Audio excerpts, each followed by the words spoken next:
40, 43, 44. 43, 44, got you. 43, 44.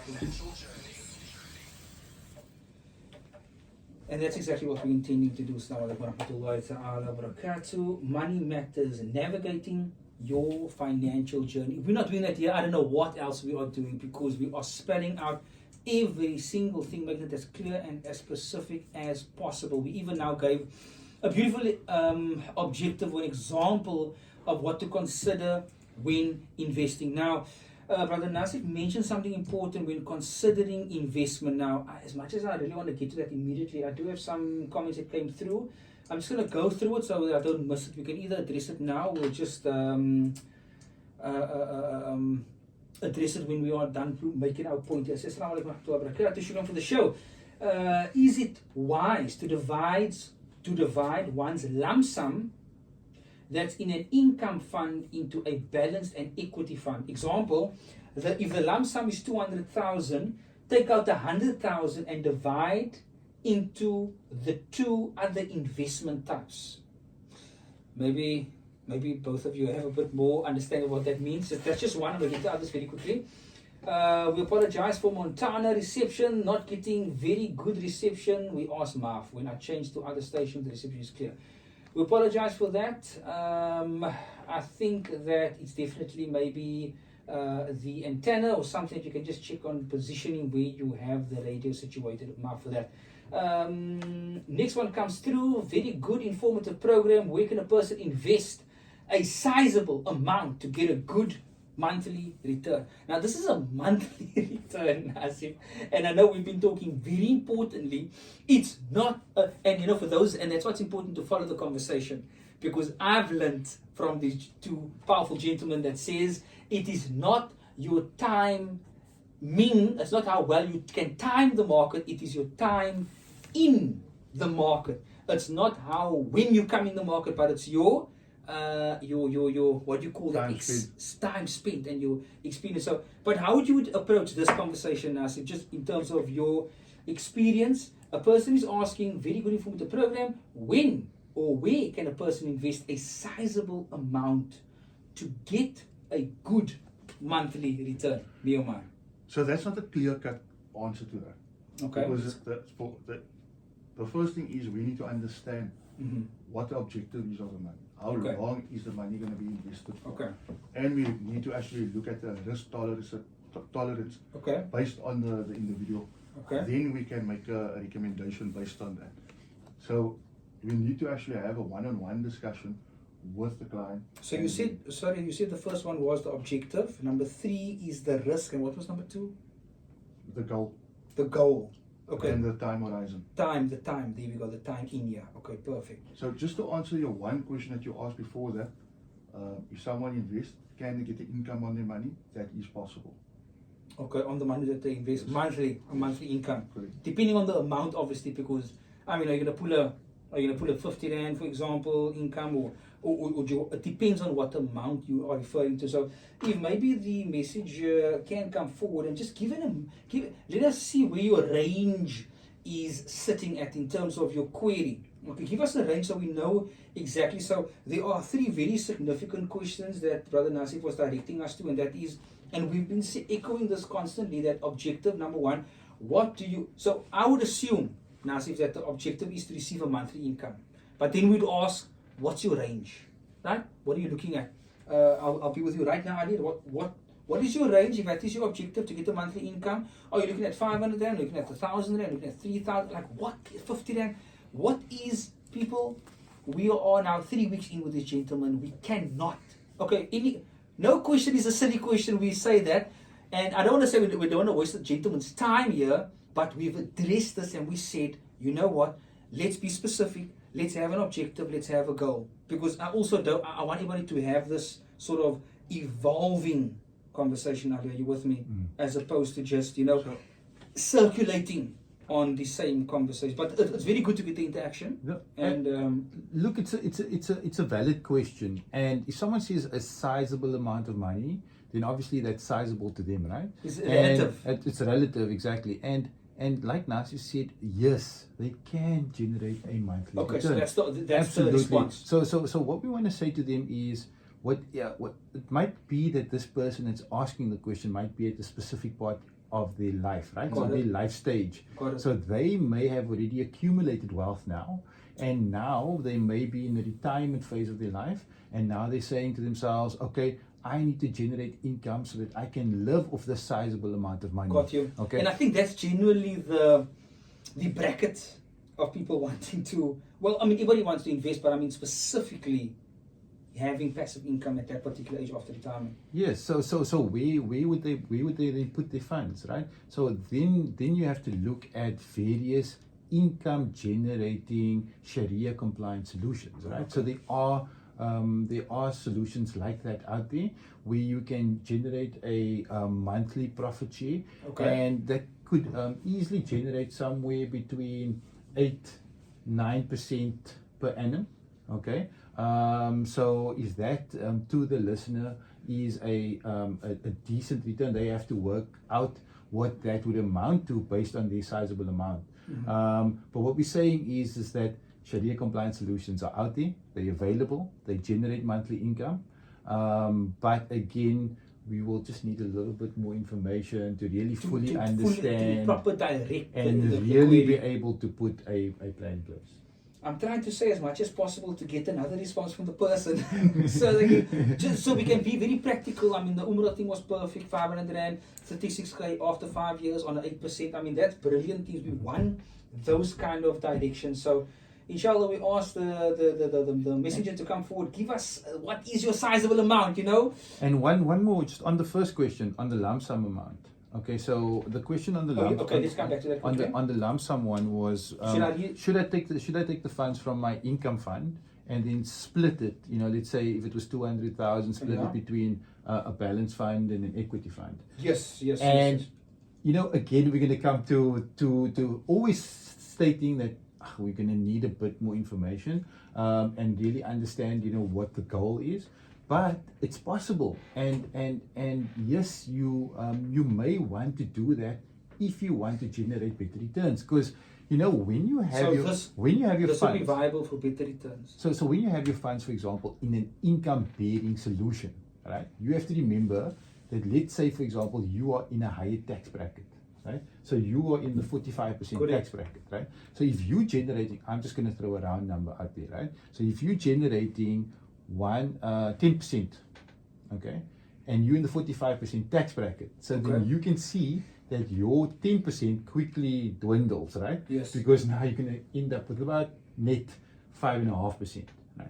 But if you were to, and this is not advice, I'm not saying that the listener must do this, but if you were to, let's say, take those funds and put it into a balance fund or an equity fund, what you're going to find now is that the tax implications of that has completely changed. So instead of you generating income tax or income, right, from the profit share, now you're generating growth. Okay, so now you're generating growth within these balance funds and the equity funds. And if we just look at an individual, okay, if the money is not invested in a business or whatever, just an individual, you're going to be paying about 18% capital gains tax. So here you go from 45% income tax versus 18% capital gains tax. Then you can see, well, you could potentially have better growth in a balance and equity fund because they historically outperform an income generating solution, okay? And there's a tax benefit to investing in that balance and equity fund. Again, we're not saying for them that that's the solution, but if you look at it in terms of the question, it could make sense. You could sway in that direction, but obviously we're just touching introductions in terms of the kind of queries. Like we do know that you know, Ali and Nafis always say that, Nasib always mentions that, you know what, we want to get more information from you, and we just want to establish exactly where you are, so we have a better idea of not essentially financially advising you, but presenting an array of different outcomes that you could come over. And I think that's the purpose of this conversation. It's not to direct you to put you in a direction, but to place before you a few different outcomes in terms of what you can be looking at. So, just to touch on what you're saying, Diaz, the important thing that listeners must understand, when you're speaking to a financial advisor, the financial advisor will advise you what are appropriate investment vehicles to use for tax purposes, Okay. and what the constraints are with different types of investments. Like Ali explained, the different tax brackets, the different tax scenarios. So just to give you an example, you get a unit trust, you get an endowment policy, you get a tax-free saving. So there's different investment vehicles. And that's why it's so important Okay. that when a listener wants to invest money, Yeah. they speak to a financial advisor who can guide them through that process. Yeah. So by me So just that they're telling you, compliant. correct. I can't just give advice and say, take the 200,000, put it here, and you can get that return. Doesn't And I work think, like that. I mean, in the conversations I've been listening to, that's all that you get. So it just goes to show, like you mentioned before the ad break, that there are so many other factors and fee structures you must consider.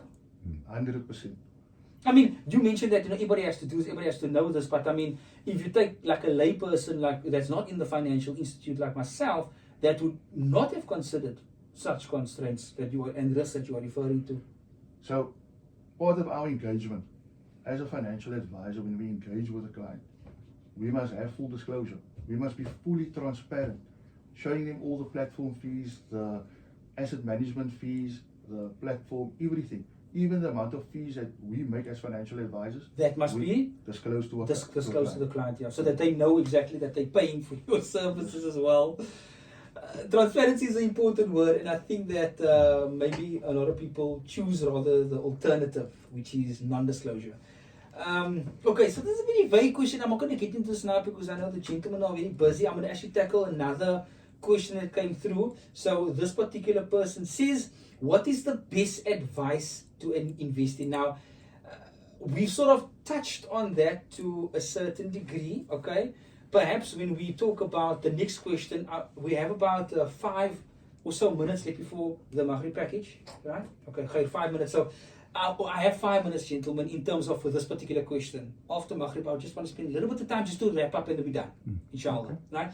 So the question here, the client, or rather the client, soon to be client, the message came through. So the person has 3 to 1, 1.5 million.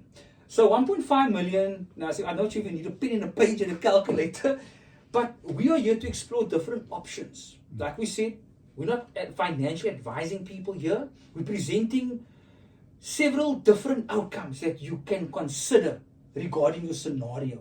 Yeah. Is that fair to say? There are 5 to 6 different outcomes. So the person says 1.5 million, and as the question is stipulated, what is a sizable amount to receive a monthly income? So I'm putting in 1.5 million, okay, and I'm wanting to get a monthly income. And I want to be compliant, and I'm paying my fees for my financial advisor, I'm paying my SARS, I'm paying everything, so 1.5 million. What am I looking at here? Just give me a few different... So, part of the answer, and I'll elaborate on what Ali said earlier on. We Okay. need to understand what